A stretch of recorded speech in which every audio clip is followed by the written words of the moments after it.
E qua siamo davanti a un esempio di San Sebastiano che viene martirizzato invece che con le frecce, con un gioco da pub, con le freccette da pub. E non si capisce se lui... Sì, siamo in bilico tra piacere E martirio, sofferenza. sì. Infatti, come il monitor della macchinetta Segnala. insegna, forse il Gaudium sta vincendo. Sì. Oltre a questo il San Sebastiano, oltre a questa scultura, riappare anche in un'altra scultura, questa volta da parete.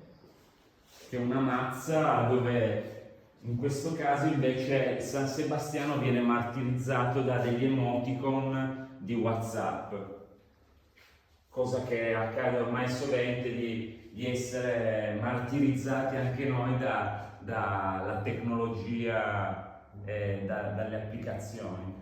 Sì, ed oltre ad essere una scultura si trasforma anche in un oggetto di utilizzo, quindi è possibile eventualmente utilizzarla per difendersi da questi tipi di attacchi.